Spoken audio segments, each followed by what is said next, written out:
तुभे संत माय बाप कृपावंत, कायमी पतित कीर्तिवानो, अवतार तुम्हा धराया कारण, उद्धरावे जन जड जीवा, वाढाव्या किंवा वाढविले सुख, भक्ती भाव धर्म, कुळाचार नाम विठोबाचे, अवतार तुम्हा धराया कारण, उद्धरावे जन जड जीवा, तुका म्हणे गुण चंदनाचे अंगी, तैसे तुम्ही जगी संत जन, अवतार तुम्हा धराया कारण, उद्धरावे जन जड जीवा, विठ्ठला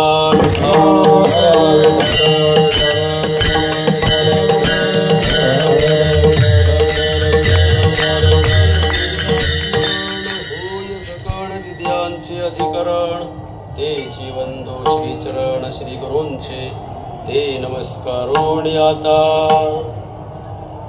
तुम्ही संत माय बाप कृपावंत, कायमी पतित कीर्तिवाणू, अवतार तुम्हा धराया कारण, उद्धरावे जन जड जीवा.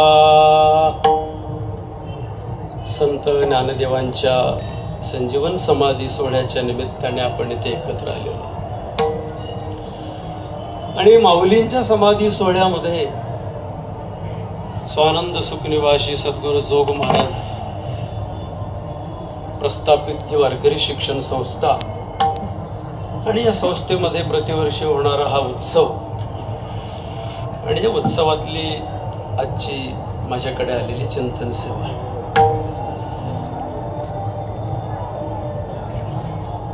गुरुवर्यांच्या कृपा आशीर्वादाने या सेवेचं भाग्य प्राप्त झालं. 2002 ते 5 संस्थेमध्ये होतो. 19 वर्षांनंतर इथे कीर्तन करण्याचा योग आला. सद्गुरू जोग महाराजांची परंपरा दिव्य परंपरा आहे, उज्ज्वल परंपरा आहे. हिमालय पर्वताची उंची सुद्धा आमच्या गुरुदेवांच्या उंचीच्या पुढे कमी आहे. इतकी उंची या महापुरुषांची आहे. वारकरी शिक्षण संस्थेचं अधिष्ठान त्याग आणि वैराग्य. स्वतः गुरुदेव पुढे आहेत, गुरुदेव पुढे आहेत. उपस्थित गुरुदेवांना, भक्त वृंदांना, मातृशक्तीला, ज्येष्ठ श्रेष्ठ सर्व सज्जनांना मनोभावे मी अभिवादन करतो आणि निरूपणाकडे येतो. विडला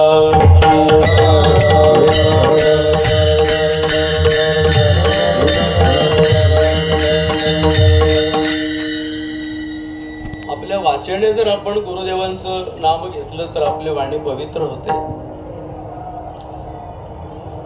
गुरुदेव व्यंकट स्वामी महाराज असतील, गुरुदेव लक्ष्मणजी महाराज असतील, गुरुदेव मारुती बाबा गुरव असतील, गुरुदेव मामासाहेब दांडेकर असतील आणि मग त्यांच्या नंतरची ही सगळी महापुरुष मंडळी, प्रातस्मरणीय वैकुंठवासी गुरुदेव मोठे बाबा, प्रातस्मरणीय वैकुंठवासी गुरुदेव नथुसिंग बाबा असतील, वैकुंठवासी घुले बाबा, गुरुदेव निकम बाबा, वैद्य बाबा, शिंपी बाबा, गुरुदेव सुपडू बाबा अनुरेकर, गुरुदेव मारुती बाबा, या सर्वांचं दर्शनाचं भाग्य मिळालं. आणि आता जे गुरुदेव मंडळी आहेत, पूज्य बाबा आहेत, दादा आहेत, सर्व जे शिंदे माऊली, मोठे कदम माऊली, जे ज्येष्ठ श्रेष्ठ उल्हास बाबा असतील, आत्माराम बाबा असतील, भास्कर महाराज असतील, शिवाजी महाराज, आपण सगळेजण मंडळी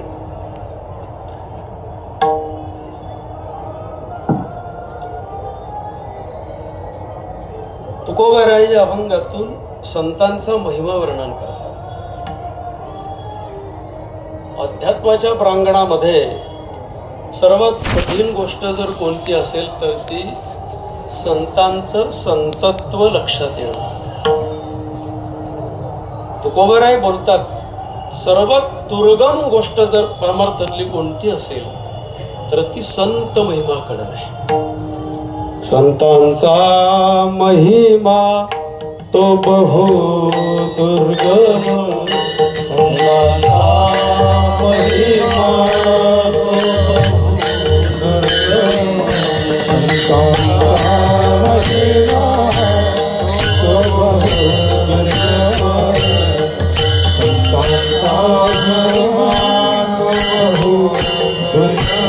बहु दुर्गम,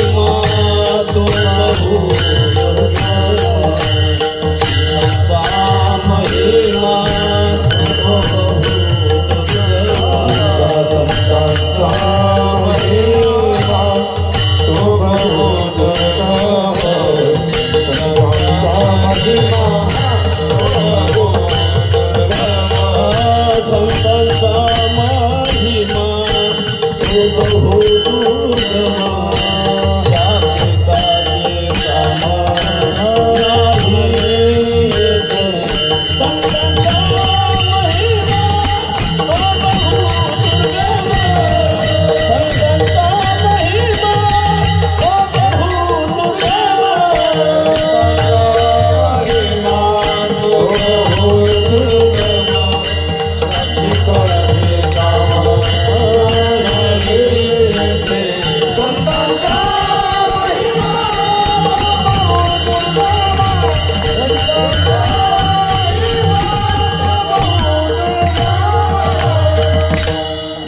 संतांचा महिमा तो बहु दुर्गम, शाब्दिकाचे काम नाही येथे.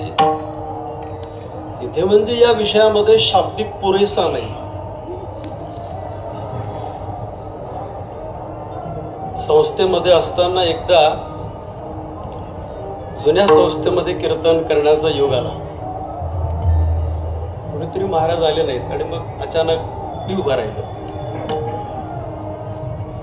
गुरुदेव बोधे बाबा टाळ घेऊन होते आणि गुरुदेव मोठे बाबा कीर्तन ऐकत होते.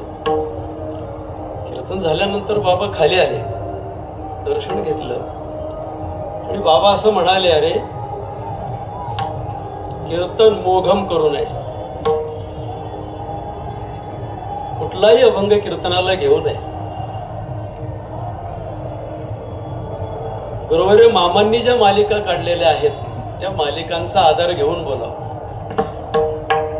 म्हणून आजचा जो अभंग आहे हा प्रातस्मरणीय वैकुंठवासी गुरुवर्य घुले बाबांच्या कीर्तन मालिकेतला आहे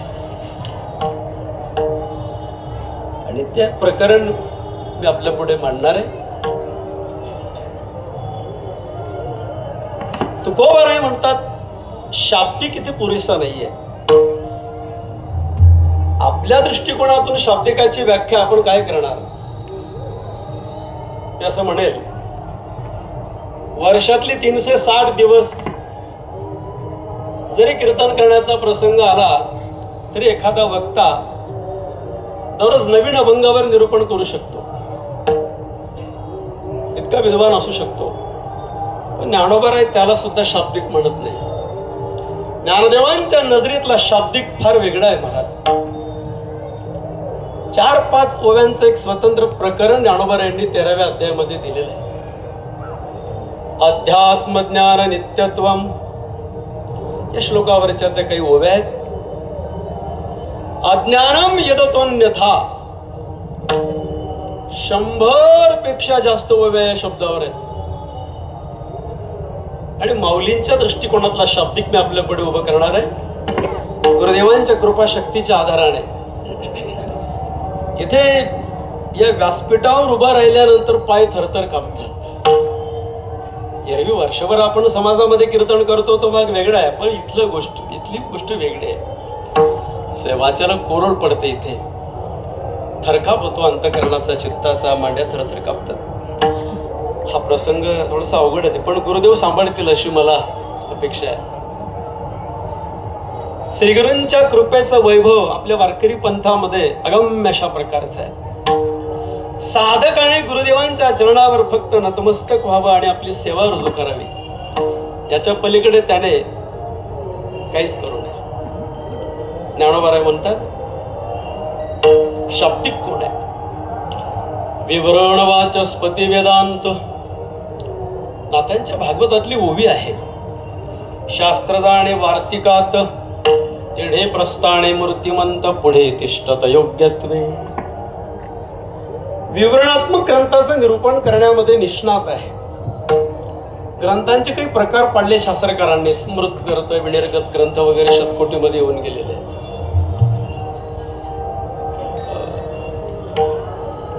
प्रकरणात्मक काही ग्रंथ आपल्याकडे आहेत, काही गद्यात्मक पद्यात्मक काव्य आपल्याकडे आहे. माऊली म्हणतात की विवरण वाचस्पती वेदांत. वाचस्पती शब्दाचा सामान्य अर्थ बोलण्यामध्ये कुशल, वक्ता, प्रतिउत्पन्नमती ज्याला आपण म्हणतो. वाचस्पती हा शब्द वैदिक धर्म तत्वज्ञानाच्या प्रवाहामध्ये वाचस्पती पंडित मंडन मिश्रांच्या कालापासून प्रभावित झालेला आहे.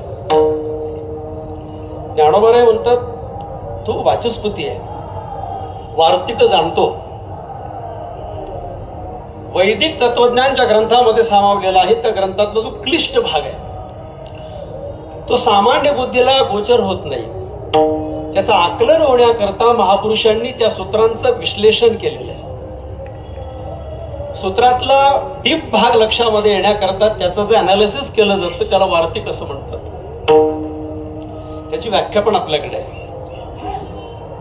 उक्त, अनुक्त आणि द्विरुक्त वाङ्मयामध्ये दोष आणि गुण काय आहेत याचं समीक्षण करून त्याचं मोकळ्या पद्धतीने विश्लेषण ज्याच्यामध्ये केलं जातं त्याला वार्तिक अशी संज्ञा आहे. माऊली म्हणतात तो वार्तिक जाणतो. वेदांताच्या तत्वज्ञानाच्या अभ्यासाला प्रारंभ करायचा असेल तर प्रामुख्याने 3 ग्रंथांच्या द्वारा करावा लागतो. वेदांत शास्त्राची प्रस्तरत्रयी आपल्याला माहिती आहे. दशोपनिषद, ब्रह्मसूत्र आणि श्रीमद भगवद्गीता या 3 ग्रंथांच्या अभ्यासापासून वेदांताच्या अध्ययनाला प्रारंभ होतो आपल्याकडे.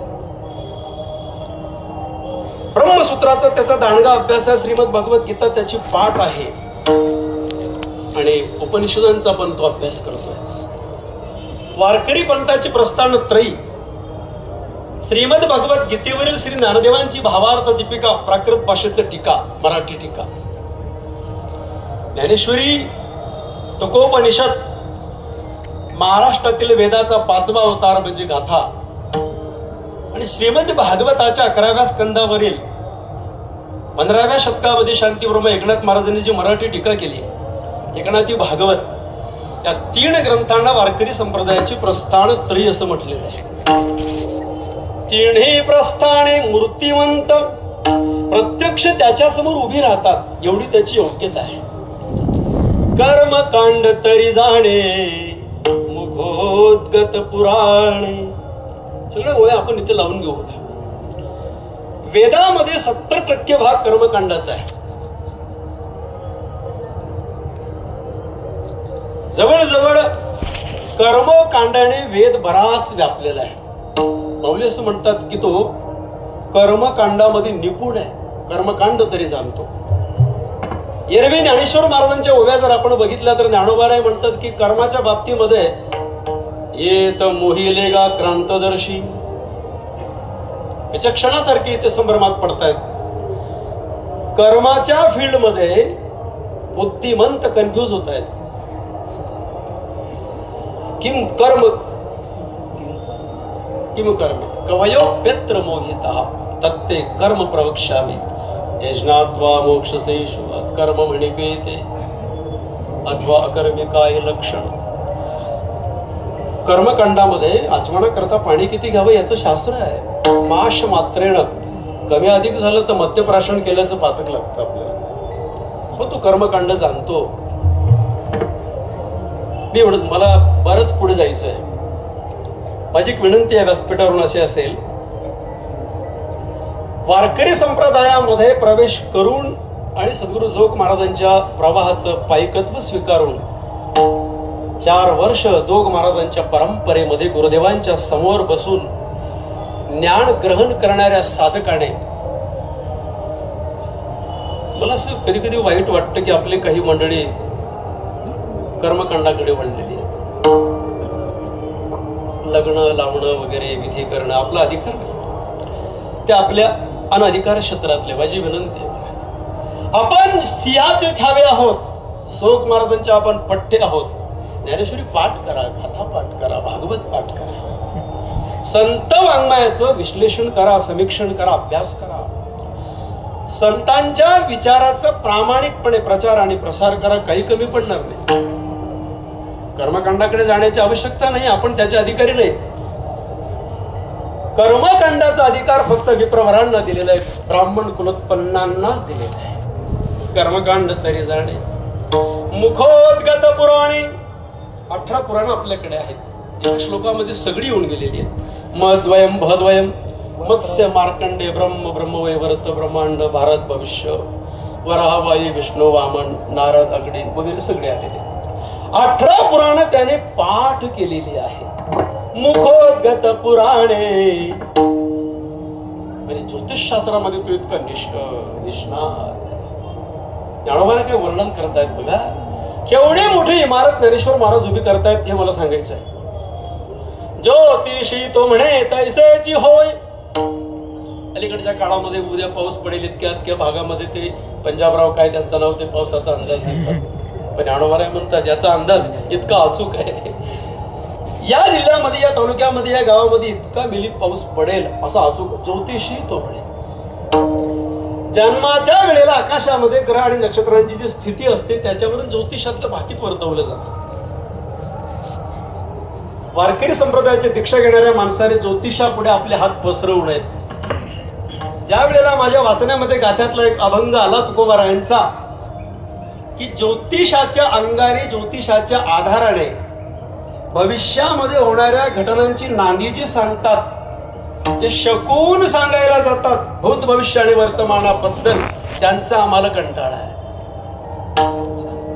सांगो जाणती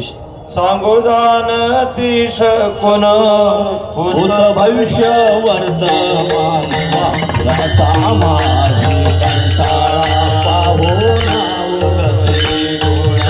सांगो जाणती शकून भविष्य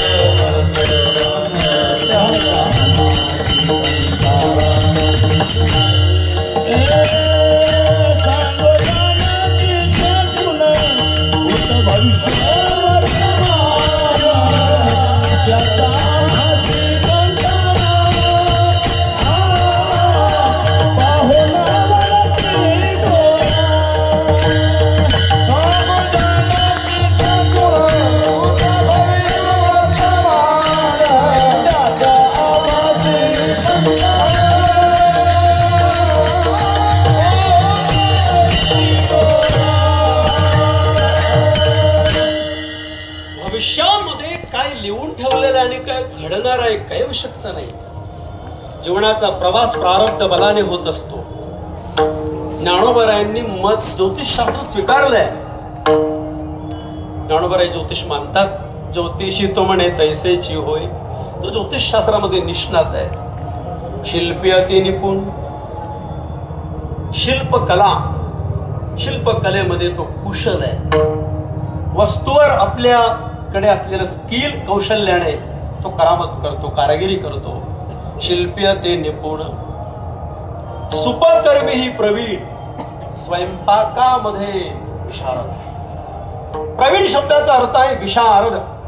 गीतेच्या पहिल्या अध्यायामध्ये येऊन गेलेला युद्ध विशारद हा विशारद शब्द तिथेच कनेक्ट होतो. ज्या क्षेत्रामध्ये आपण विशारद आहोत त्या क्षेत्रातल्या प्रत्येक शंकेचं निरसन आपल्याला करता आलं पाहिजे, तरच विशारद शब्दाची कनेक्टिव्हिटी आहे. प्रवीण शब्द म्हणजे तो स्वयंपाक कलेमध्ये निपुण आहे. विधी. अथर्ववन. हाती आथी शब्द वापरला ज्ञानोबा आहे. अथर्व वेदामध्ये जो काही भाग आहे त्याच्यामध्ये आपण मला वाटतं बरेच प्रकार येऊन गेले. त्याच्या कंसामध्ये जारण मारण उच्चाटन वगैरे सगळ्या गोष्टी तो व्यवस्थित विधी करतो. सुपकर्मी प्रवीण अशा ओवे ज्ञानोबा यांनी तिथे दिलेले आहेत. कोक नाही ठेले. कोक शास्त्र आहे. मी ज्ञानेश्वरी सार्थ ज्ञानेश्वरीमध्ये त्याचा अर्थ बघितला. कोक शास्त्राचा समानार्थी शब्द आहे कामशास्त्र. पूर्वीचं होतं वात्सायन यांचं कामसूत्र आणि कामशास्त्र, पण नंतर मग कोक नावाचे ऋषींनी रचलं म्हणून त्याला कोक शास्त्र म्हणतात. प्रजोत्पादनाच्या बाबतीमध्ये याचा उपयोग केला जातो. सात्विक मुला मुलींचं प्रजोत्पादन व्हावं असं ज्या माता पित्यांना वाटत असेल त्याने या शास्त्राचा क्रस्ताश्रम स्वीकारल्यानंतर आश्रय घ्यावा. परमार्थामध्ये काम प्रतिबंधक नाही, परंतु तो धर्म अविरोधी पाहिजे. गीतेच्या 10व्या अध्यायामध्ये विभूती योग सांगताना भगवान असं म्हणतात, कंदर्पाणाम काम मी आहे. प्रजननाच्या प्रक्रियेमध्ये तो काम मी आहे. धर्मानुकूल असेल तर, धर्माला अनुकूल असेल तर.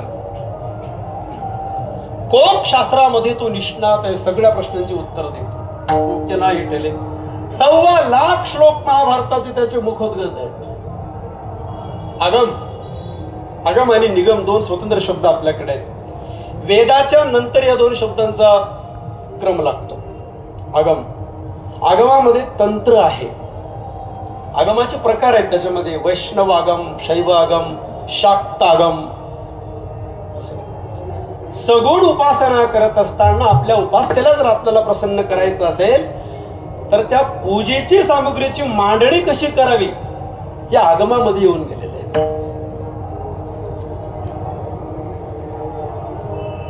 प्रत्येक सूत्राला मी टच करून पुढे जाणार आहे.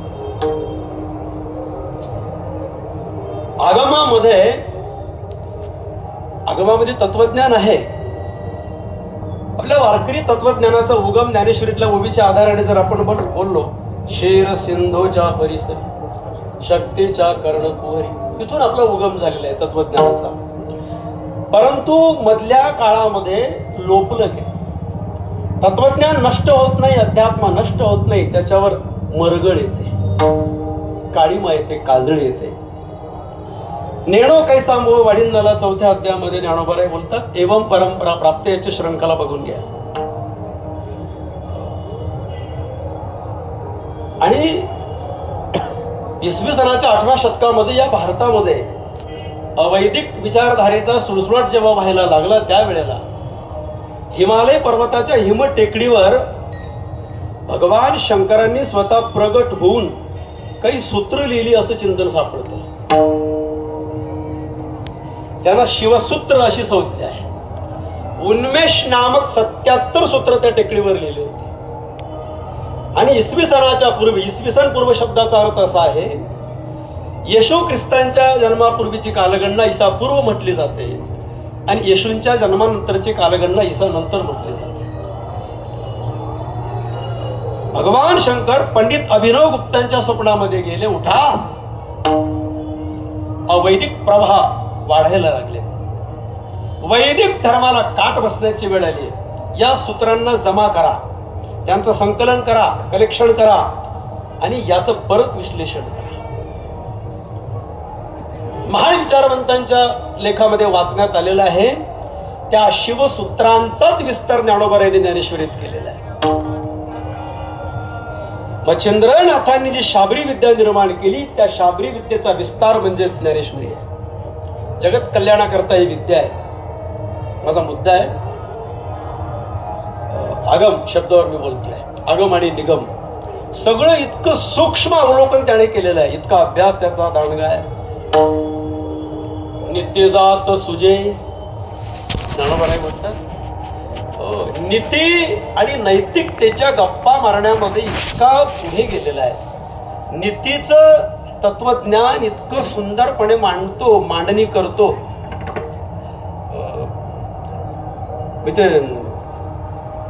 दुपारी चिंतनाचे संदर्भ बघत असताना आपली ज्ञानेश्वरी बघितली ना, पण जुन्या ज्ञानेश्वरीच्या प्रस्तावनेमध्ये काही भाग होते. ज्ञानदेवांचा गीतेकडे पाहण्याचा दृष्टिकोन, गीता हे कोणत्या प्रकारचं शास्त्र आहे, प्रयोग प्रधान आणि विचार प्रधान दोन शास्त्र तिथे गुरुनाम गुरु सद्गुरु मामासाहेब दांडेकरांनी त्या प्रस्तावनेमध्ये दिलेली आहे. प्रस्तावना सुद्धा एक प्रबंध आहे. एवढी प्रस्तावना आहे तेवढी.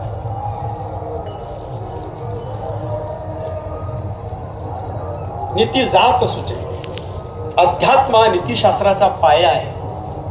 मी असं म्हणेल, वेस्टर्न कल्चरमध्ये म्हणजे भारताच्या इतर देशांमध्ये, जगामध्ये तत्वज्ञानाच्या बाबतीमध्ये ग्रीक अग्रेसर देश होता. आणि ग्रीक काही फिलॉसॉफर झालेले आहेत. त्याच्यामध्ये आपल्या संप्रदायाचे आधारी गुरुनाम गुरु सद्गुरू मामासाहेब दांडेकर ज्यांना फॉलो करायचे, सॉक्रेटिस आणि प्लेटो. मी असं म्हणतोय, नीती आणि धर्म यांचे पाश्चिमात्य देशामध्ये क्लासेस घेतले जायचे. माझा मुद्दा फार महत्वाचा आहे. आणि लोकांना धर्म आणि नीतीचं नॉलेज, ट्रेनिंग ते पैसे घेऊन करायचे. एक पुस्तक आहे माझ्या वाचण्यामध्ये आलेलं, डॉक्टर शिवाजीराव भोसले यांचं. पुस्तकाचं टायटल असं आहे, देशोदेशीचे दार्शनिक. त्याच्यामध्ये त्यांनी मुद्दे मांडलेत की अध्यात्म, नीती आणि धर्म आणि तत्वज्ञान या गोष्टी विकण्याच्या नाहीयेत. त्या अदर कंट्रीमध्ये विकल्या जात असतील. ज्ञानोबा असं तेच म्हणतायत की तो नीतीचं झाड उभं करतो विवेचनामध्ये, निरूपणामध्ये. नीती जात, जात शब्द संत साहित्यामध्ये समूहवाचक या अर्थाने आलेला आहे. नीती जात सुजे, त्याला ते अवगत झालेलं आहे. वैद्यक शास्त्रामध्ये वैद्यक हे भुजे, वैद्य, आयुर्वेद कप आणि पित्त वात वगैरे. आपली जी बॉडी आहे, शरीर आहे, हे अन्नमय कोश आहे. आणि याला सुदृढ, अव्यंग, बलिष्ठ राहण्याकरता काही वनस्पती औषधींची आवश्यकता आहे. त्या आयुर्वेदाचा त्याने अभ्यास केलेला आहे. ज्ञानोबा म्हणतात, वैद्यक बुझे, पुढे मला आठवते, नीती जात सुजे वैद्यकही बुझे, काव्य नाटकी तुझे चतुर नाही. काव्य नाटकी तुझे चतुर नाही. काव्यामध्ये आणि नाटकामध्ये त्याच्यासारखा चतुर दुसरा कुणीच नाही. स्मृतीची चर्चा दंश जाणे गारुडीचा, निघंटू प्रज्ञेचा पायकी करी. स्मृती आणि श्रुती दोन बहिणी आहेत, पण श्रुती मोठी आहे, स्मृती नंतरची आहे. त्याच्यावर बोललो तर वेळ जाईल माझा. श्रुती ही वेदाचं अनुगमन करते. श्रुतीमध्ये वेद अनस्यूत आहे. श्रुती ही आपली आई आहे. नाही श्रुती परवते पै अहितापासून काढिते, हित देवोने वाढविते. नाही श्रुती परवते बाहुली जगा. श्रुती आणि तिची स्मृती. पण श्रुतीतल्या घटना सिद्धांत परिवर्तनीय नाहीत. स्मृतीच्या घटना बदलतात. कालांतराने कालप्रवाहामध्ये संविधानातले मुद्दे बदलवण्याची तरतूद आहे. तसं स्मृती कालांतराने बदलते, ती कालबाह्य होऊ शकते. श्रुती कालबाह्य होऊ शकत नाही. विडाला विडाला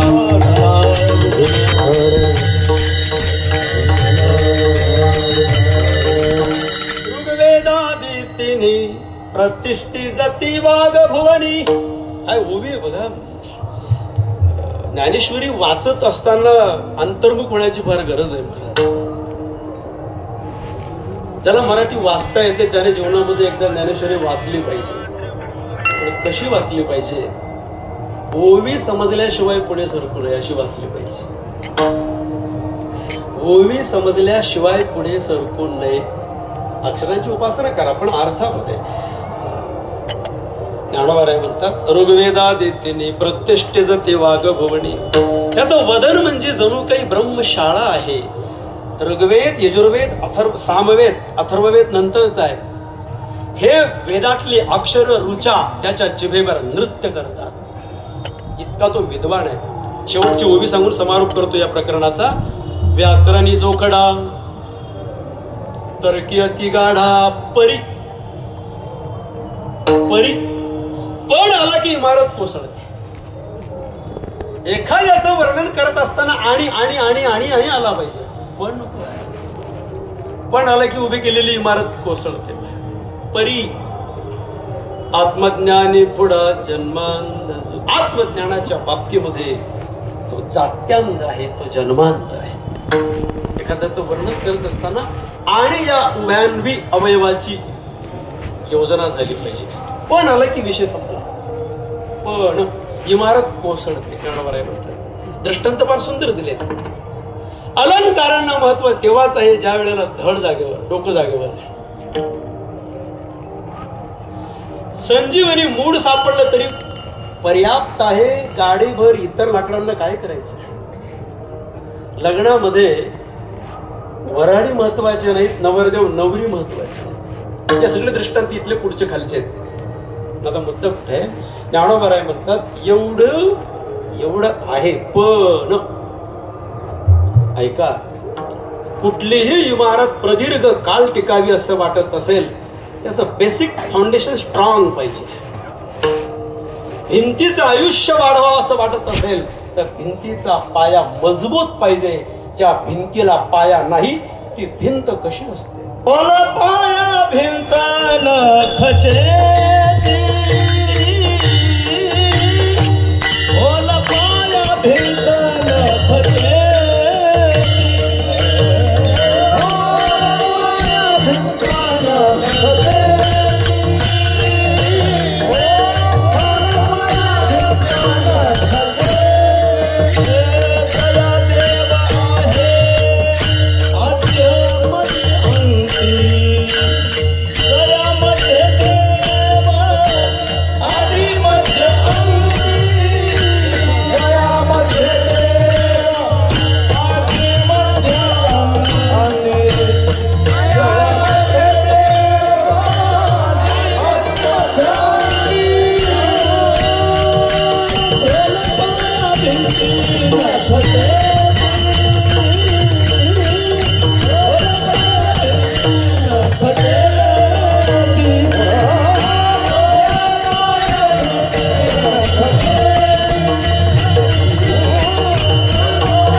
ज्ञानेश्वर महाराजांनी इतकं उभं केलं. पण हेच तर महत्वाचं. अध्यात्माची नजर महत्वाची आहे. आंखें तो सबको होती है, नजर किसी को होती है. परमार्थामध्ये नजर येणं महत्वाचे आहे. आणि नजर येण्याकरता विशिष्ट वयाची अपेक्षा नसते. संत ज्ञानदेव आणि त्यांचं ज्ञान याचा मेळ घालता येत नाही महाराज. ज्ञानदेव जन्माला येण्यापूर्वी ज्ञानाने त्यांना गवसणी घातलेले होते. मोटकी देहाकृती उमटे, निज ज्ञानाची पाठ फुटे.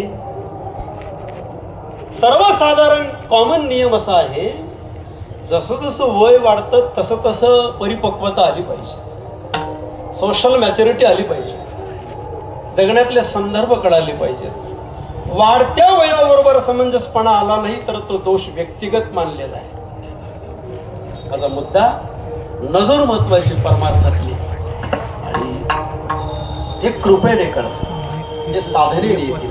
ज्ञानोबा म्हणतात एवढा मोठा विद्वान प्रकांड पंडित पण मुलगा कसा आहे, सुंदर आहे, देखणा आहे, उत्तम पगाराची नोकरी आहे, आई वडील आहेत, पॅकेज चांगलं आहे. पण परिणत वधू करता वर शोधण्याकरता गेलेली मंडळी घरी आल्यावर विचारलं तुम्ही मुलाला पाहिलं, कसा वाटला मुलगा? छान आहे, उत्तम पगाराची नोकरी आहे, क्वालिफाय आहे, शिकलेला आहे, सगळं आहे. पण येताना कुणीतरी सांगितलं संध्याकाळी त्याला धरून आणावं लागतं. इमारत कोसळली इथे. मुलगी पाहायला गेले, कशी वाटली? सुंदर आहे, देखणी आहे, बहुलक्षणी आहे, सद्गुणी आहे. पण 32 लक्षण नाक नाही तेणे वाया गेली, नाक नाही तेणे वाया गेली. वाया गेली, 32 लक्षण नाक नाही तेणे वाया गेली, नाक नाही तेणे वाया गेली. या प्रमाणामध्ये नाक शब्दाचा अर्थ तुकोबारायांना स्त्रीच्या शरीरावर जे हाडा मांसाचं नाक असतं ते अभिप्रेत नाही आहे. नाक या शब्दाचा अर्थ चारित्र्याशी जोडलेला गेलेला आहे. Character, personality. काय उपयोग आहे? ज्ञानोबराय म्हणतात एक आत्मज्ञानाची परतत्वाला स्पर्श करण्याची नजर नाही आहे. अध्यात्म ज्ञान नित्यत्व. पहिली होय बघा, परमात्मा एक असे ते दया ज्ञानास्तव दिसे. या जगातल्या भौतिक ज्ञानाला ज्ञानोबाराय ज्ञान म्हणायला तयारच नाही. भवस्वर्ग म्हटलंय त्याला. या फिजिकली लाईफ मध्ये तुम्हाला जेवढं ज्ञान होतं ते ज्ञान शब्दाला पात्र नाही, ते इन्फॉर्मेशन आहे, ती माहिती आहे, ते नॉलेज नाही. ज्ञानोबाराय म्हणतात ज्ञान जगामध्ये एकच आहे, नॉलेज ऑफ द सेल्फ. मी कोण आहे, माझं मला ज्ञान झालं पाहिजे आणि ही नजर आली पाहिजे. बाकी काय करतात? कोण करावा विचार, करावा विचार, मने ज्ञान स्वरण, मने ज्ञान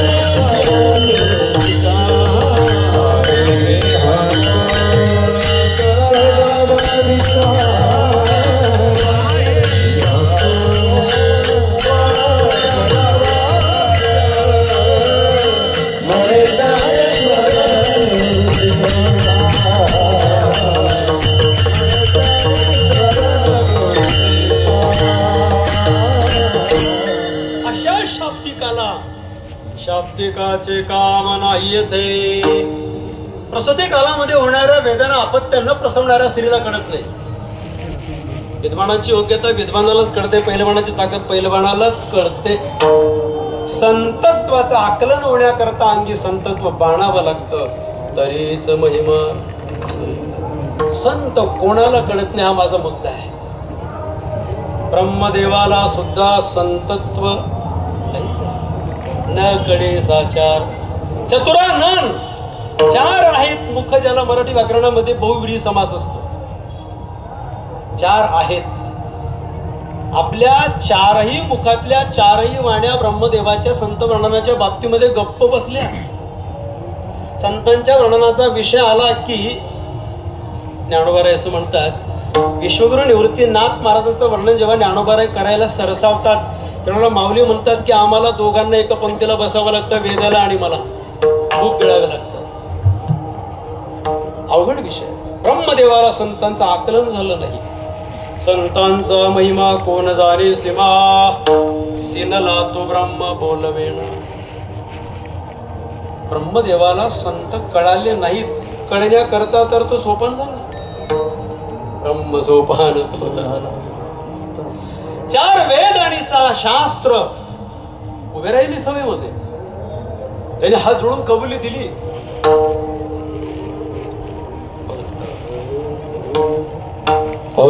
वेदशास्त्र देते ग्वाहे, वेदशास्त्र देते ग्वाहे, वेदशास्त्र देते ग्वाहे.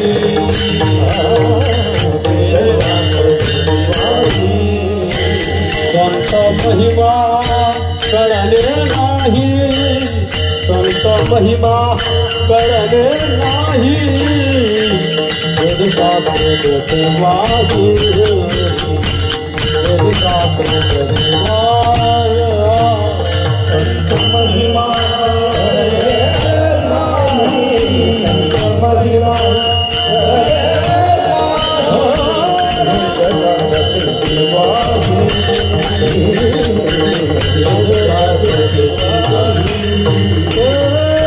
थोर संतांचा महिमा न कळे आगमा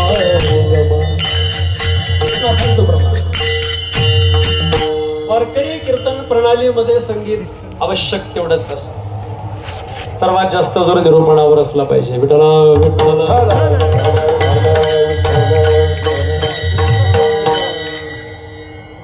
लोक ऐकण्याकरता आले. वेदशास्त्र येते थोर संतांचा महिमा न कडे आगमा. भगवान परमात्म्याला सुद्धा संत कळत नाही. नाथ बाबा बोलतात थोर संतांचा महिमा न कळे मेघश्यामा. का कळत नाही? संत कोणाला कळत नाही महाराज. आणि मग आपल्याला कसे कळतील? असं कोणतं साधन आहे की त्या साधनाच्या द्वारा संतत्वाचं आकलन होईल? श्री गुरूंचे महिमान आकळीते के असे साधन अवस्था. हे जाणवणे ज्ञानोबा म्हणतात गुरूंच्या वर्णनाच्या बाबतीमध्ये आपल्या बुद्धीचे फवारे उडवू नये. प्रज्ञेचे नियाथिलेपणे श्री गुरु सामर्थ्या रूप करू म्हणे तरी ते मोतियासी भिंग देणे तैसे. स्वाती नक्षत्रामध्ये शिंपल्यामध्ये पाऊस पडला की मोती त्याला पैलू पाडण्याची आवश्यकता नसते. श्रीगुरूंचं महिमा काय वर्णन करायचं? चारही वाण्या बंद पडतात. ये वडे जिये महिमेचे करणे ते वाचा बळे वानुमी कवने का सूर्याचे अंगा उठणे. सूर्याला स्नान घालायचंय, कोणतं उठणं लावणार आणि कधी जाणार तुम्ही? शक्य नाही. अगाध महिमा आहे. त्यांचं वर्णन करायचं असेल तर कसं करायचं? निवांत याला गे आता निमूटपणे नम्रता धारण करायची. संतांचा महिमा तर कळाला पाहिजे. कसा कळेल आपल्याला? वर्णन करत असताना संतांचं कौतुक करत असताना त्यांना उपमा द्यायच्या कोणत्या? संतत्व उपमेच्या पलीकडे आहे. या पृथ्वीवरचा कुठलाही पदार्थ संतांच्या उपमेला येत नाही. विठ्ठला विठ्ठला.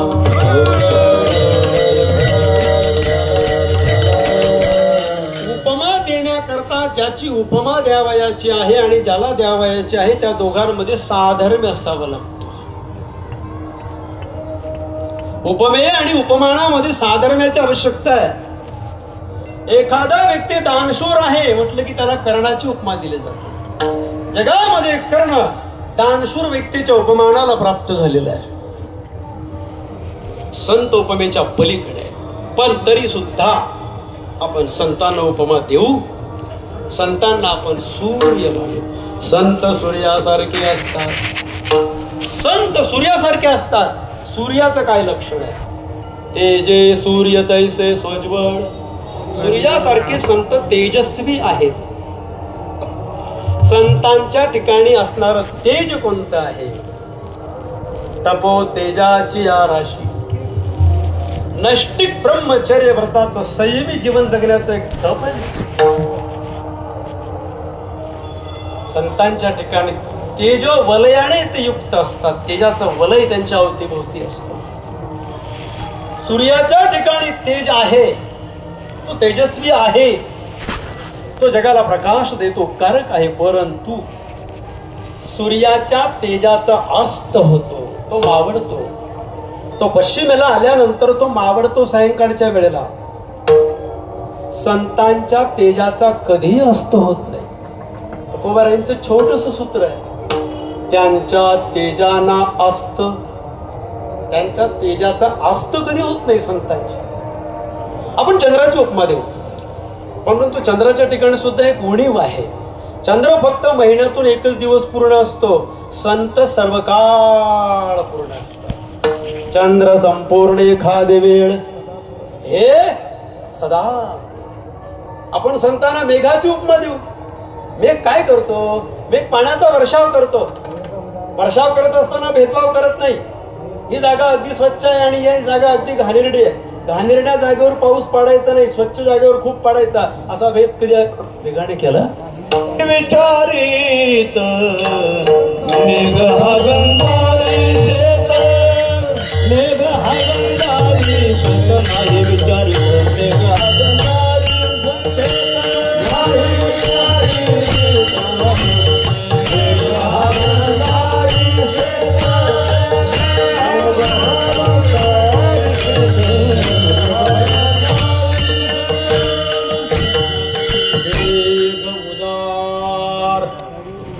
पाण्याचा वर्षाव करण्याच्या बाबतीमध्ये मेघ अति उदार आहे, पण कमी कमी कमी कमी होतो. मेघ उदार परी ओसरे, म्हणवोनी उपमे सेन पुरे. संत वर्षाव करतात कशाचा? अनवरतानंदे वर्षती. मेघाच्या द्वारा पडणार पाणी कालांतराने संपून जात.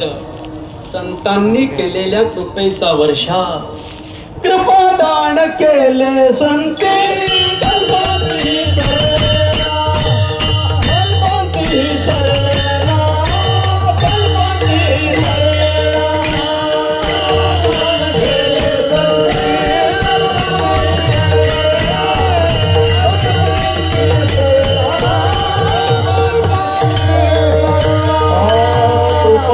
केले संते, कृपादान केले संते, कल्पांती सरेना, कल्पांती सरेना, कल्पांती सरेना, कृपादान केले संते, कल्पांती सरेना, कल्पांती सरेना, कल्पांती सरेना.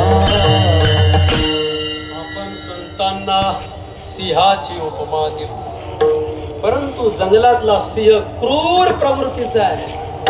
संतरूपी सिंह कृपाळू वृत्तीचे आहेत. हे निशंकपणे सपाकरे पंचानन. इतक्या उपमा संतांना देण्याचा प्रयत्न श्री गुरूंना ज्ञानोबारायांनी केला. असं ते उपमेच्या पलीकडे आहेत, कोणतीच उपमा त्यांना बसत नाही. असं असताना सुद्धा जगद्गुरु श्री तुकोबाराय संतांचा गौरव करत असताना त्यांना माय आणि बाप या उपाधीने गौरवान्वित करतात. पहिल्या चरणामध्ये तुम्ही संत माय बाप कृपावंत, तुम्ही संत माय बाप कृपावंत,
तुम्ही माय बाप कृपावंत, ज्या बाबतीमध्ये ज्ञानेश्वर महाराजांनी माघार घ्यावी त्या बाबतीमध्ये तुकोबरायांनी दारिष्ट कसं करावं.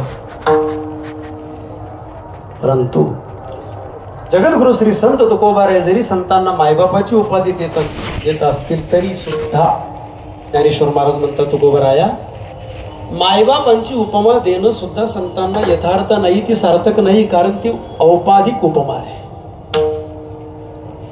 मी जर माझ्या श्रीगुरु निवृत्तीनाथ महाराजांचं स्तवन करत असताना माझ्या निवृत्तीनाथांना मी जर आई बापाची उपमा दिली तर ती यथार्थ उपमा होत नाही, कारण त्या उपमेमध्ये विटाळ आहे. आणि बाप तो माय ही बोली ना स्तुती होय, टिंपोपाधिक आहे विटाळ जेथे. तिथे लहान बाळाची उपाधी आहे, संत उपमेच्या पलीकडे. तुकोबाराय संतांना माय आणि बापाची उपमा देतात, परंतु हा मायपणा आणि बापपणा हा सापेक्ष आहे. विठला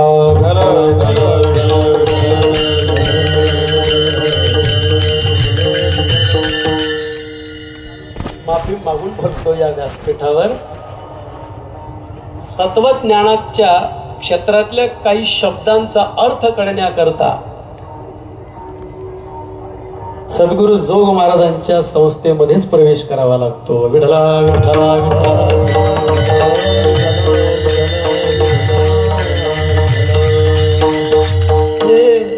घरी पुस्तक वाचून ही उंची वाढत नाही बघा, कळलं तर. सापेक्ष शब्द तरतम भावाने युक्त असतो. उदाहरण सांगतो आपल्याला.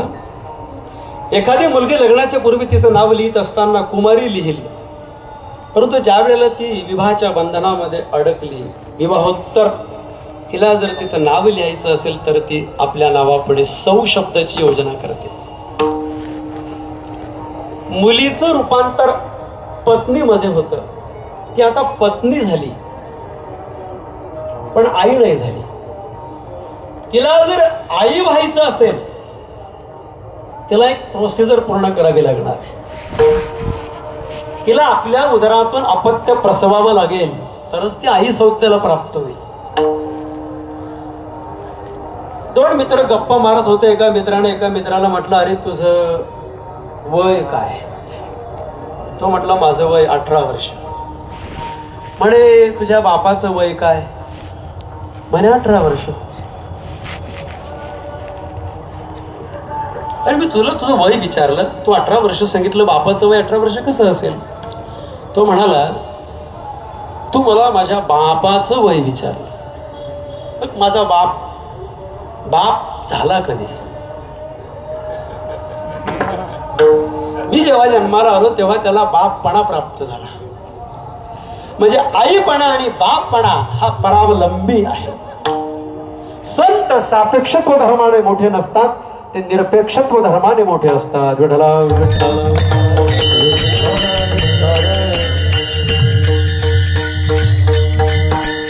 तुलना करता येत नाही संतांच्या मोठेपणाबद्दल.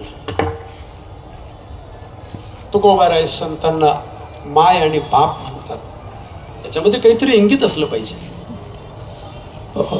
तुकोबारायांनी संतांना माय बाप म्हटलेलं आहे, पण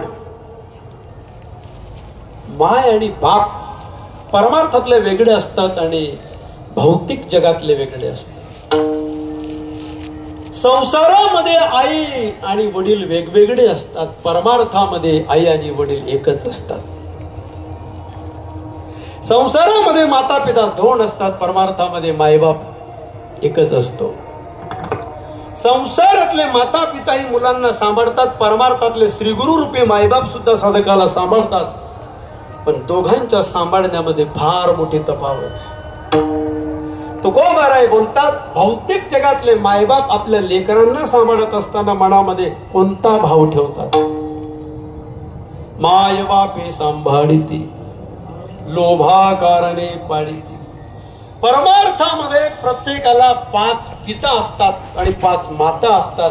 संसारामध्ये प्रत्येकाला एकच आई असते आणि एकच बाप असतो. तुकोबाराय संतांना माय बाप म्हणतायत. हे लौकिक फिजिकली लाईफ मधले भौतिक जगातले माय बाप नाहीये, या अध्यात्म क्षेत्रातले माता पिता आहेत.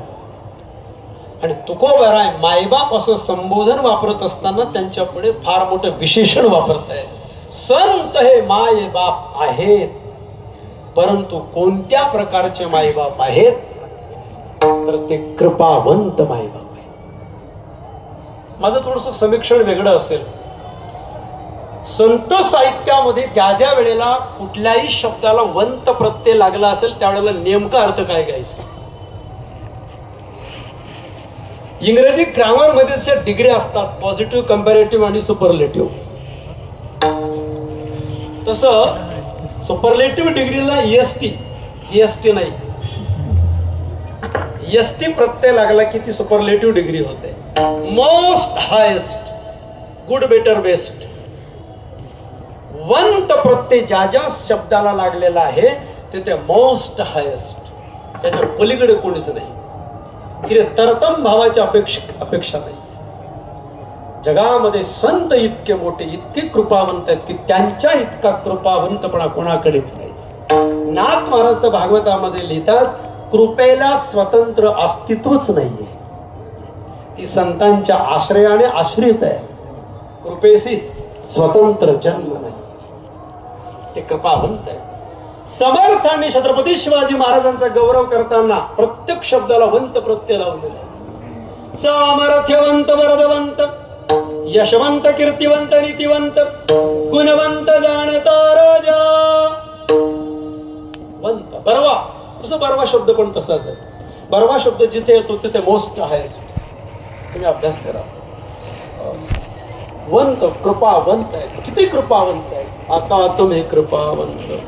असे कृपावंत असणारे मायबाप संत खाली येतात, अवताराला येतात. त्यांच्या अवताराचं मूळ प्रयोजन अभंगाच्या ध्रुव पदामध्ये आहे. अवतार तुम्हादराया करा, अवतार तुम्हादराया करा,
कारण. तुम्ही अवताराला काय येतात. अवतार या शब्दाची व्युत्पत्ती, अव हा उपसर्ग आहे, तृतरती हा धातू आहे, अव या उपसर्गाचा अर्थ खाली, वरून खाली येण्याच्या प्रक्रियेला अवतार प्रक्रिया. संत वरून खाली येतात.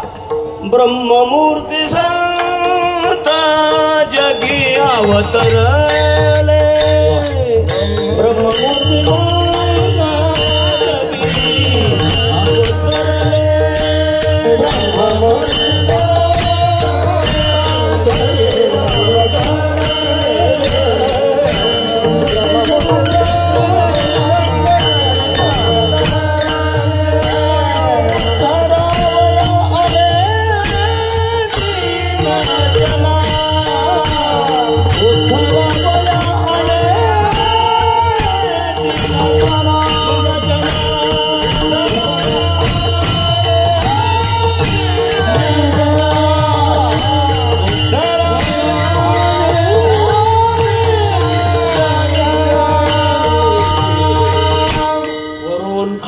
येतात म्हणजे कुठून येतात?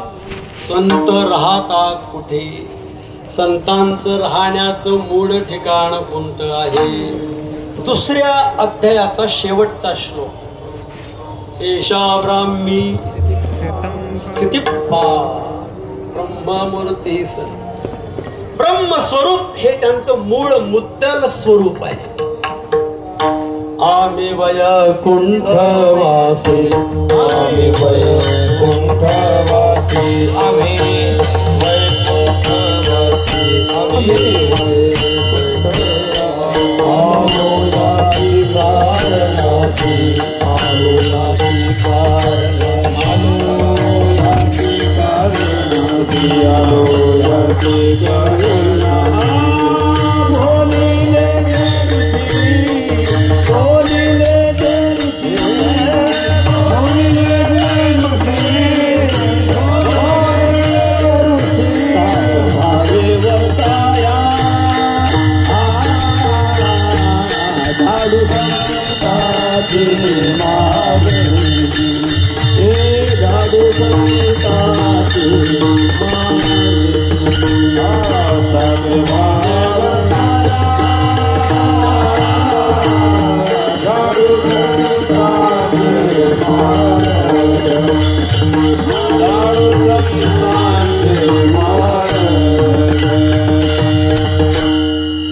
वैकुंठ या शब्दाचा लाक्षणिक अर्थ काय? माझा प्रश्न आहे. वैकुंठ शब्द वैदिक वाङ्मयामध्ये किंवा संत साहित्यामध्ये स्थलवाचक आहे का स्थितीवाचक आहे? वैकुंठ शब्दाची योजना संत साहित्यामध्ये स्थितीवाचक आहे का स्थलवाचक आहे?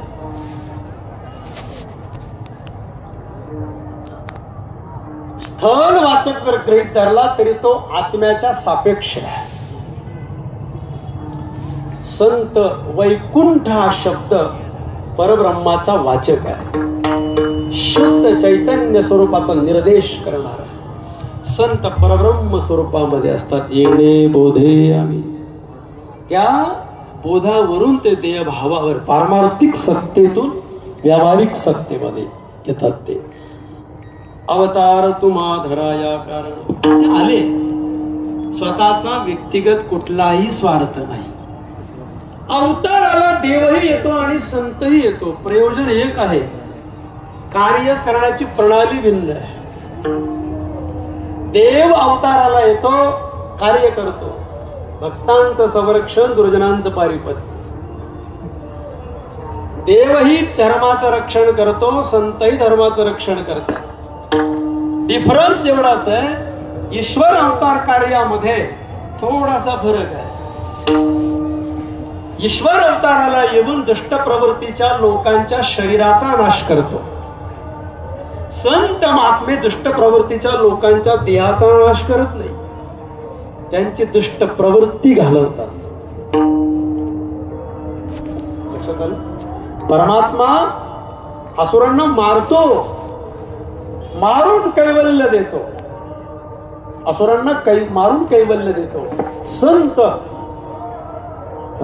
फरक बघा कसा आहे. शिशुपाल आणि पुतना पौराणिक उदाहरणं रगड आहेत आपल्याकडे.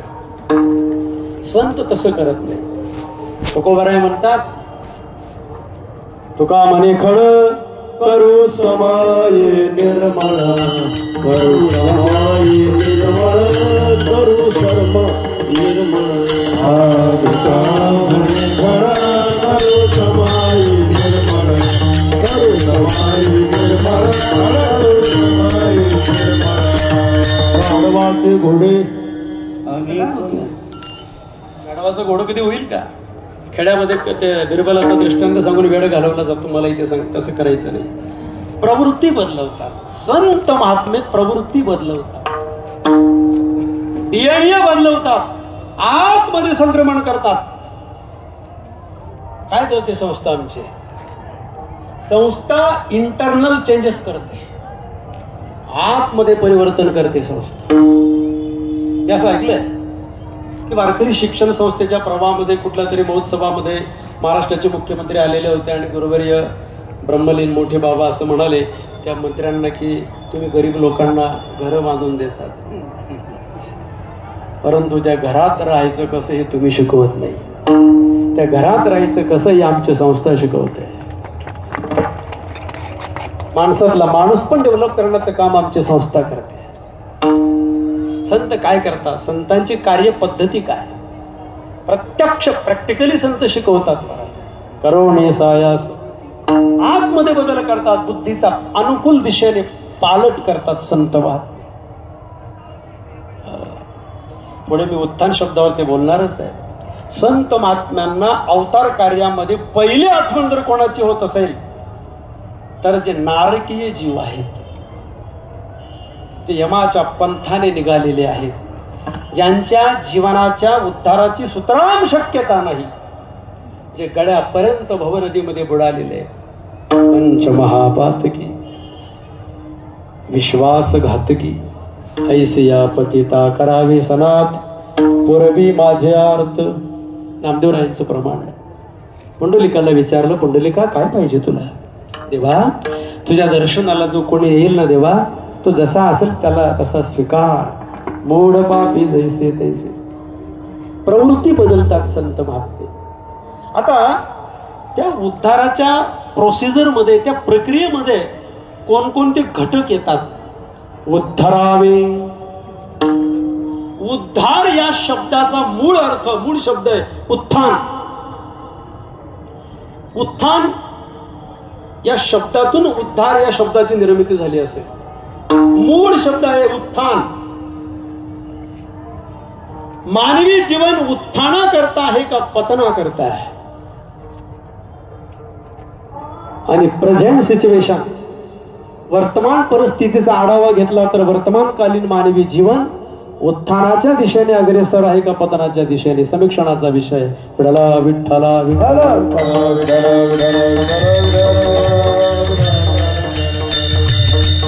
उत्थान, उत्थान म्हणजे नेमकं काय? शब्दाच्या अवतीभोवती फिरलं पाहिजे महाराज, त्याला जमलं पाहिजे. संतांना अपेक्षित असलेला भाव, त्यांना हात जोडून विनंती केली पाहिजे, तुमच्या कृपेनेच आम्हाला हे कळेल. हजारो वेळेला त्या शब्दांचा उच्चार आणि पारायण करा, ते संत महात्मे कृपा करतात. अंतःकरणामध्ये योग्य त्या भावाचं स्फुरण होतं. उत्थान म्हणजे नेमकं काय? उत्थान शब्द म्हणजे प्रगती, डेव्हलपमेंट. पण नेमकं प्रगती आपण कशाला मानून बसलेलो आहोत? संतांनी समाजाचं कोणतं उत्थान केलेलं? समाज हा कोणत्या पतनाच्या दिशेने निघालेला आहे? एक विषयाला थोडासा फाटा पडतो. मानवी जीवनाचं उत्थान आणि पतन हे संगतीवर डिपेंड आहे. प्रमाण आहेत आपल्याकडे, पण वेळेची मर्यादा आहे. उत्थान पतन संघाचा महिमा, पतन उद्धार संघाचा महिमा. महापुरुषांच्या संगतीशिवाय मानवी जीवनाच्या उद्धाराची शक्यता नाही. उद्धारासी ठाव नाही विन्मुख चरण. संतांची संगती जीवनामध्ये आमूलाग्र क्रांती करते. उत्थान म्हणजे काय? फिजिकली लाईफ वेल सेट होणं म्हणजे उत्थानाची कन्सेप्ट नाहीये. उत्थानाची डेफिनेशन काय? मला माफ करा, मी इंग्रजी शब्दांचा वापर करतोय, का करू नये? आपलं तत्वज्ञान जर आपल्याला वैश्विक लेवलवर पोहोचवायचं असेल तर आपल्याला जगातल्या सगळ्या भाषा आल्या पाहिजेत. भारतीय तत्वज्ञानाला तुम्ही कुठपर्यंत सीमित ठेवणार आहात, कुठपर्यंत मर्यादित ठेवणार आहात तुम्ही? प्रत्येक ज्ञानेश्वर महाराजांचं तत्वज्ञान इतकं सुप्रीम आहे, इतकं पॉवरफुल आहे. जर या भारताच्या इतिहासामध्ये हिंदू धर्माचा अग्रदूत स्वामी विवेकानंद जन्माला आले नसते तर गीता युरोप पर्यंत पोहोचलीच नसती महाराज. सगळ्या भाषा आपल्याला आल्या पाहिजे. इंग्रजी विश्व भाषा, हिंदी राष्ट्रभाषा आणि मातृभाषेबद्दल स्वाभिमान पाहिजेच आपल्याला. ज्ञानोबारायांच्या विचारांचं मार्केटिंग करायचं आहे. हे वेगळा शब्द, वाणिज्य क्षेत्रातला शब्द वापरतो. असं करायचं असेल तर आपल्याला शार्प बनलं पाहिजे. आपल्याकडे ती क्वालिटी असली पाहिजे, तो दमदारपणा आपल्याकडे असला पाहिजे. आणि ती प्रवाह आहे. गुरुवारी बघा आपले ते जो तपोनिधी आहेत, का आपण चमकून आहे? का आपला फिलॉसॉफिकल सायन्स आपण ऑल वर्ल्ड मध्ये पोहोचू नये, जगामध्ये पोहोचू नये, अदर कंट्रीमध्ये तत्वज्ञानावर का जायला नको आहे? गुरुनाम सद्गुरू मामासाहेब दांडेकर स्वतः पाश्चिमात्य तत्ववेत्यांचा अभ्यास करायचे. मी काल संस्थेमधून एक पुस्तक विकत घेतलं, ज्ञानदेव आणि प्लेटो. त्या पुस्तकाच्या अनेक दिवसापासून शोधामध्ये होतो. का बोलू नये? आलं पाहिजे. आपलं तत्वज्ञान इतकं सुप्रीम आहे, इतकं सर्वोच्च, इतकं पॉवरफुल आहे की जगाला आपल्याला द्यायचं आहे. एक स्वामी विवेकानंद जर भारतात जन्माला आले नसते तर गीता मर्यादित कक्षेमध्ये राहिली असते. लक्षात घ्या. मला माफ करा, तसं माझं शिक्षण काही जास्त नाहीये, पण ज्ञानोबारायांची कृपा आहे. ज्ञानेश्वर महाराजांनी जर ज्ञानेश्वरीमध्ये 56 भाषांचा स्वीकार केलेला आहे. मला स्फुरलेला भाव तुम्हाला सांगतो. ज्या वेळेला ज्ञानेश्वर महाराज श्री गुरु निवृत्तीनाथांच्या कृपेने ज्ञानेश्वरी लिहायला बसले असतील, त्यावेळेला या जगातले सर्व पदार्थ ज्ञानेश्वर महाराजांच्या पुढे आले असतील.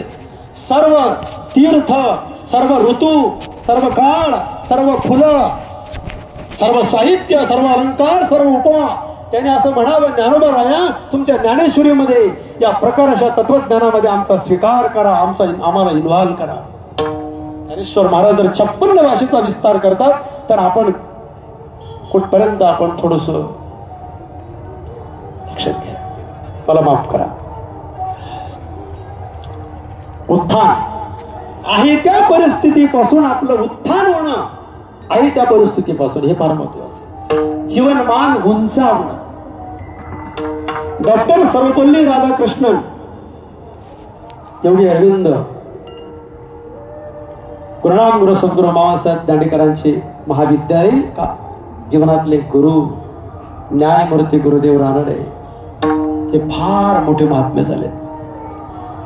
भौतिक जगामध्ये गुरुदेव रानडेंसारखे शिक्षक मिळाले आणि आध्यात्मिक जगामध्ये सद्गुरु जोग महाराजांसारखे गुरु मिळाले. म्हणून तर गुरुनाम गुरु मामासाहेब एवढे मोठे झाले. महाराज गुरु न्यायमूर्ती रानडेंची उंची काय? डॉक्टर सर्वपल्ली राधाकृष्णन यांची खंत आहे. घरामध्ये चुलीच्या जागी गॅस आलेला आहे, दारामध्ये गाडी बैलाच्या जागी 4 व्हीलर 2 व्हीलर आहे.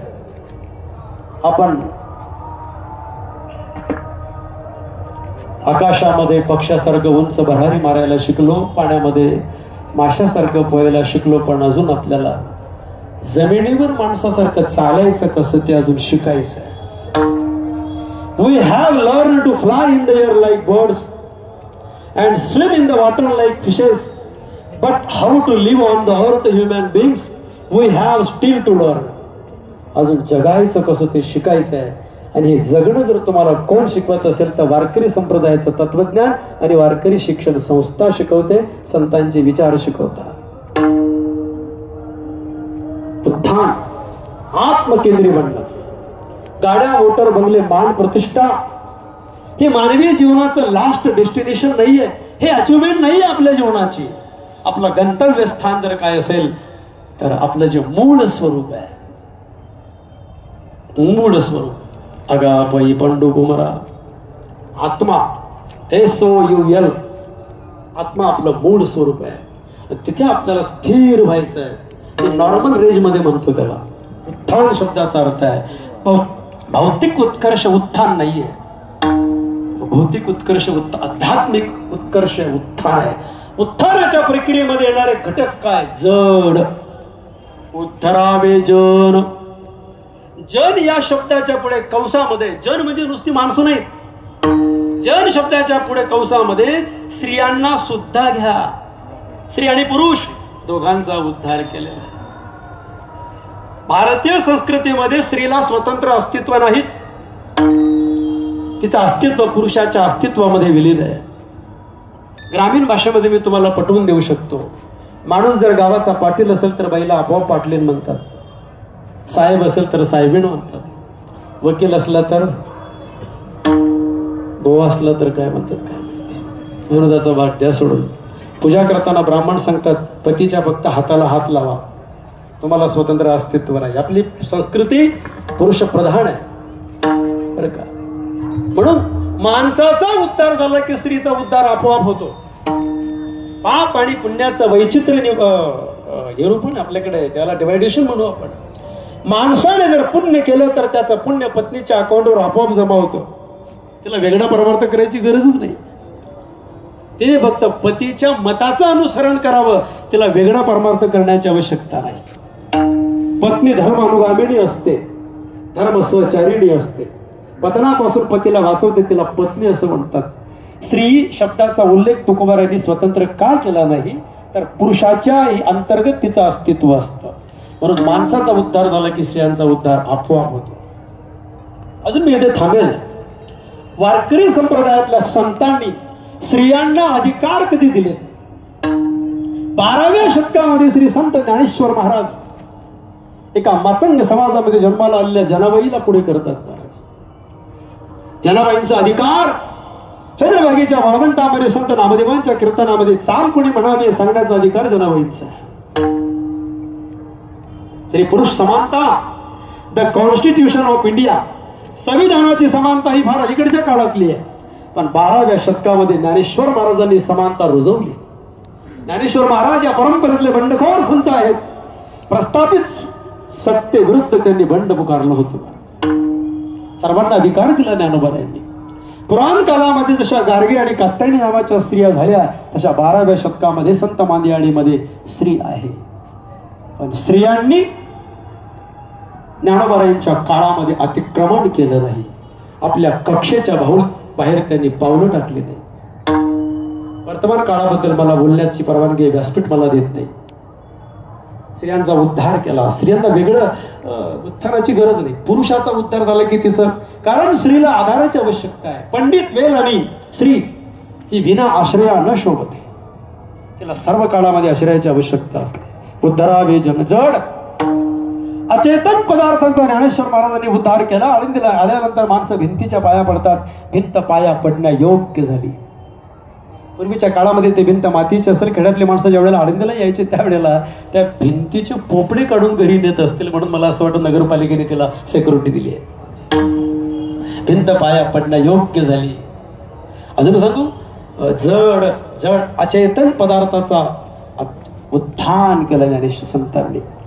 जीवा आणि जीव या शब्दामध्ये तर यावत प्राणी मात्र आणि यावत मानव मात्रांचा समावेश आहे. विठ्ठला विठ्ठला गेले अपार जीवजंतू सर्व जीवाले केला जगाचे उपकार, केला जगाचे उपकार, केला जगाचे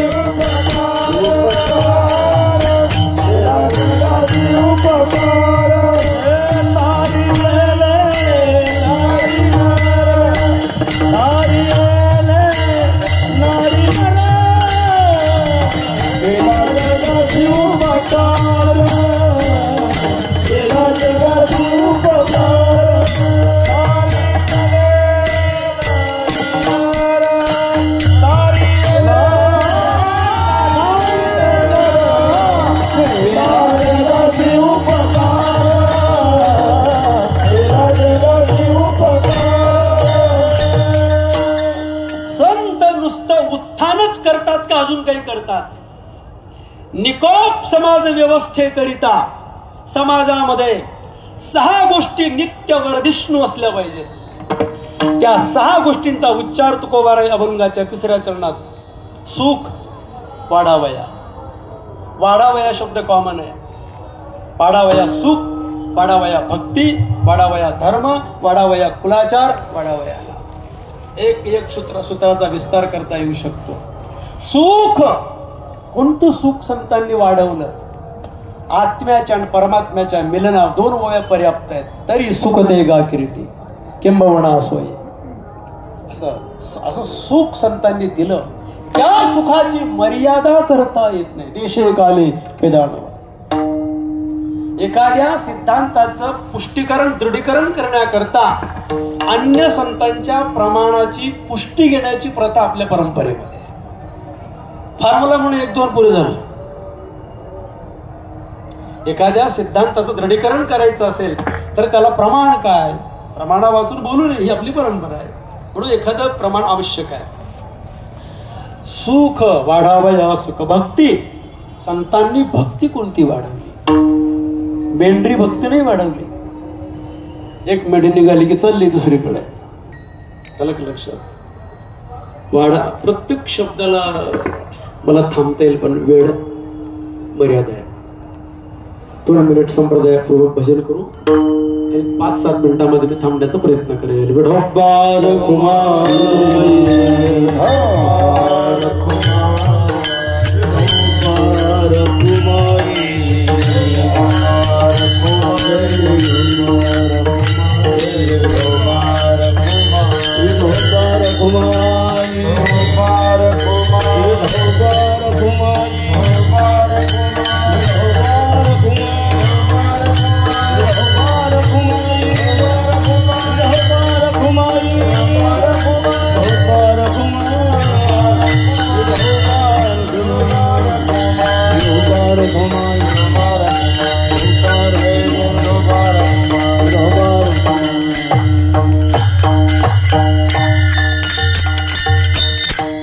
घराण्याची कुटुंबाची कुठलीही पार्श्वभूमिका नसताना मी या प्रवाहात आलो.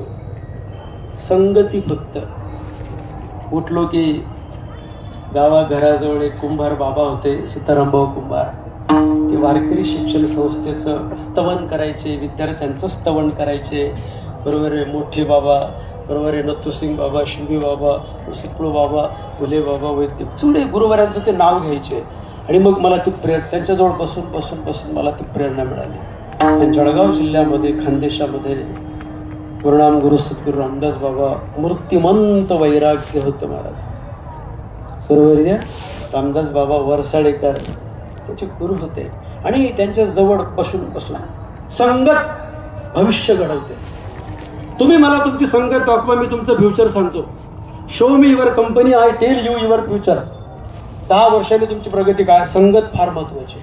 आणि एका वारकऱ्याच्या संगतीमध्ये राहून मी 2002ला इथे आलो. मी गुरुवर्य गोविंद महाराज चौधरी बाबा यांच्यामध्ये मी अजून सुद्धा रामदास बाबांना पाहतो. कारण मी त्यांच्याकडून माळ घातलेली आळंदीला येण्यापूर्वी. ते गुरु आहेत बाबा, इथे आहेत. आणि सुदैव वास माझं आळंदीमध्ये आल्यानंतर एका संयमी व्यक्तिमत्वाच्या ताब्यात मला बाबांनी दिलं. गुरुवारी हरिभक्तीपराय नरहरी महाराज चौधरी यांच्या ताब्यात मला दिलं गेलं. माझं वय 21 वर्ष होतं. मी समाधीजवळ बराच वेळ रडत बसायचो. इथे आपल्या स्लॅबवर आल्यानंतर तास मी रडायचो की जोग महाराजांना प्रार्थना करायचो, मी तुमच्या विद्यार्थ्यांच्या रांगेतला शेवटचा विद्यार्थी आहे, माझ्यावर कृपा करा. मी जर आळंदीमध्ये आल्यानंतर काही शिकलो नाही तर आईवडिलांनी गाव मला काय म्हणेल. आणि बुवांनी मला समजून घेतलं. गुरुवारी नरहरी महाराजांनी. धर्मशाळेमध्ये मी सगळ्यात महेश महाराज आम्ही बरोबर होतो. त्या आमच्या पाठाचे आपले भाकरे महाराज, योगीराज महाराज गोसावी आमच्या पाठाचे, भगीरथ महाराज काळे ज्यांचं मागच्या वर्षी कीर्तन झालं 2005 बरोबर आहे. मोठे कदम माऊली, उल्हास बाबा हे सगळे आम्हाला सिनियर आहे. शिंदे माऊली ते 4थ्या वर्षाला होते तेव्हा मी 1ल्या वर्षाला होतो. एकदम कुठल्याही खिसगंतीमध्ये मी नव्हतो. बुवांनी दिलेले शर्ट वापरायचो बरं का. आणि असं घडलो. 4 वर्षाची कीर्तनाच्या परीक्षेमध्ये गुरुदेव जाणे भक्तीचा जिव्हाळा अभंग मला आला होता. मला प्रौढी सांगायची नाही, पण बाबांना स्मरण म्हणजे त्याच्या नजरेमध्ये मी यावं म्हणून याच्याकरता मी 3 मिनिट कीर्तनाला प्रारंभ केला. आणि महाराजांनी घंटी वाजवली आणि म्हणाले, महाराज तुमचा शब्द समोर दुरान्वित होतोय, तुम्ही प्रत्यक्ष बोलण्याचा प्रयत्न करा. 2005ची परीक्षेची घटना आहे माझी. मी जेव्हा बोलायला लागलो होतो त्यावेळेला गुरुदेवांनी मला सांगितलं, महाराज थांबा. माझं चालू कीर्तन बंद केलं होतं महाराजांनी आणि म्हटलंय, तुमचा शब्द समूह दुरान्वित होतोय, तुम्ही प्रत्यक्ष बोलण्याचा प्रयत्न करा. त्यावेळेला गुरुदेवांनी मला वैकुंठवासी गुरुवर्य दादा महाराज मनमाडकरांचं उदाहरण दिलं होतं की 4 वर्ष सुटलेल्या विद्यार्थ्याला दादा महाराज मनमाडकरांची भाषा समजत नाही.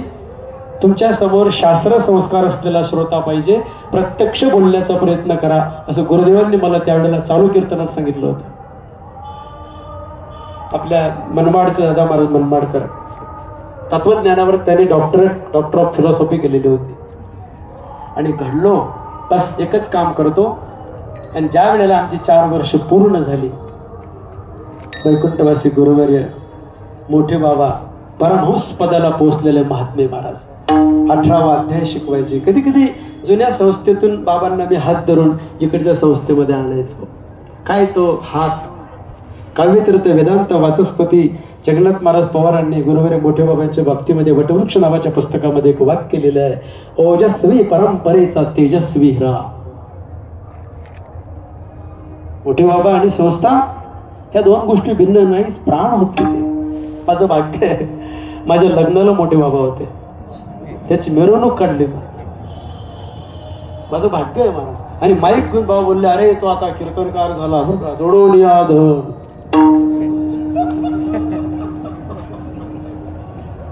मला हे सांगायचं.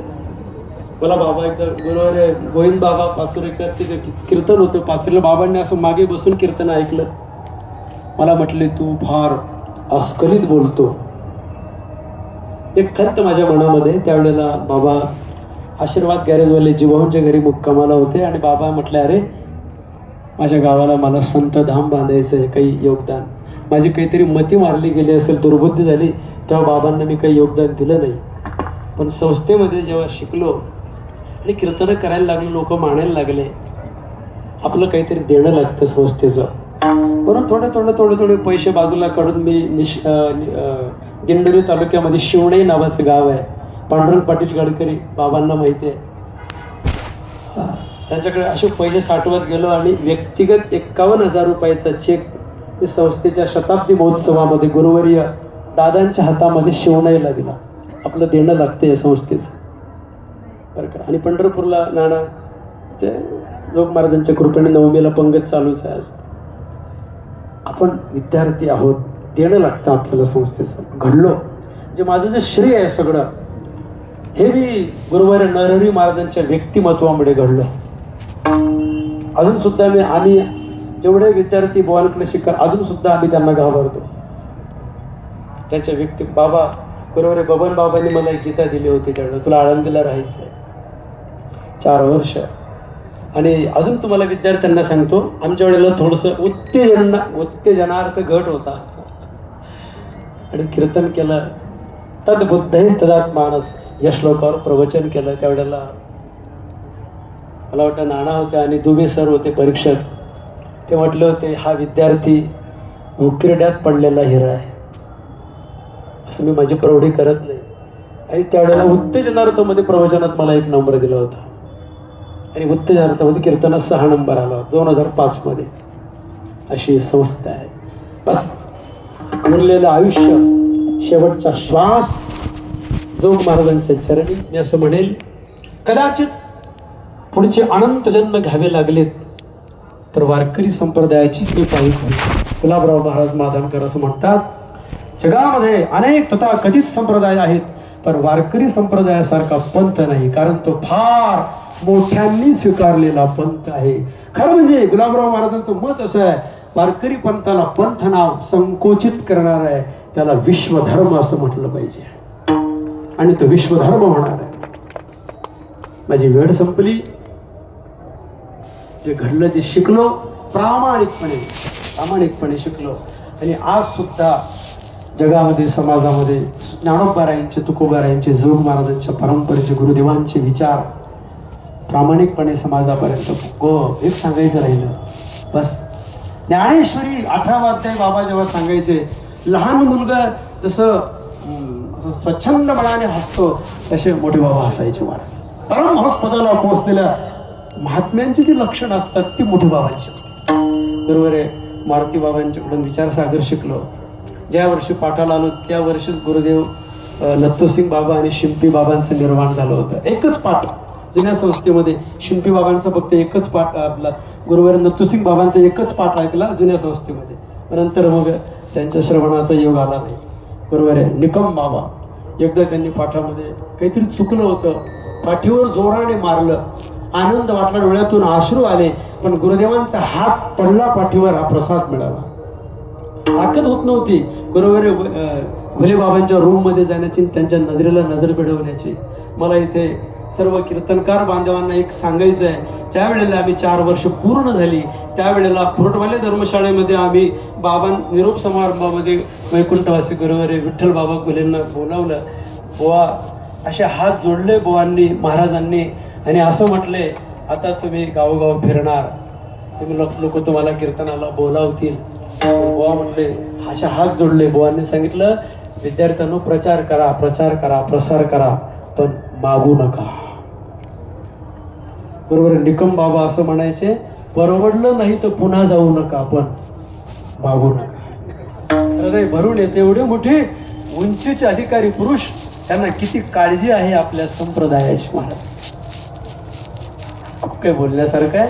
वाढावया सुख भक्तिभाव धर्म कुलाचार, एक सूत्रावर मी अजून बोलू शकतो. जोग महाराजांच्या कृपेने अशा संतांच्या ठिकाणी जे सद्गुण आहेत ते कोणासारखे आहेत? अभंगाच्या शेवटी तुका म्हणे गुण चंदनाचे अंगी, तैसे तुम्ही जगी संत जन. सर्व गुरुदेवांच्या, वर्तमान गुरुदेव आणि भूतपूर्व गुरुदेव महाराज संयम रूपी अग्नीने यांनी स्वतःला जाळलेलं आहे, मनावर पहारा ठेवलेला आहे. इतकं सोपं नाहीये हे जगणं, फार कठीण जगणं आहे. उत्तुंग शिखरावर जाणारं जीवन आहे. पण एक बोलतो, ज्ञानेश्वर महाराजांना तरुण पतिव्रता मान्य नाही, त्यांना वृद्ध पतिव्रता मान्य आहे. साधकी जीवनाचा प्रवास फार खडतर असतो, अंतर्मनाशी फार संघर्ष करावा लागतो. ज्ञानेश्वर महाराज त्या साधकाला कडेवर घेतात. जो प्रमाद करतो, खाली पडतो, पुन्हा उठतो, कपडे झटकतो, ज्ञानोबारायांना प्रार्थना करतो. मी अंतर्मुख साधकाला ज्ञानोबाराय कडेवर घेतात. एक वाक्य बोलतो ना, म्हणेला पूर्ण विराम देतो. गुरुवर्यांच्या बाबतीमध्ये मनाला साशंक करणं म्हणजे स्वतःच्या पतनाला निमंत्रण देणं आहे. गुरुवर्यांच्या बाबतीमध्ये मनाला साशंक करणं स्वतःच्या पतनाला आमंत्रण देणं आहे. त्यांना तर सन्मानाची चाड नाही, ते कल्याण आहे. पुसून या शिणू हरती देती सुख. कुठलं तरी माझं पुण्य असेल, मी या प्रभाचा पायीक झालो आणि जन्मोजन्मी पायीक व्हावा अशी माझी सद्भावना व्यक्त करतो.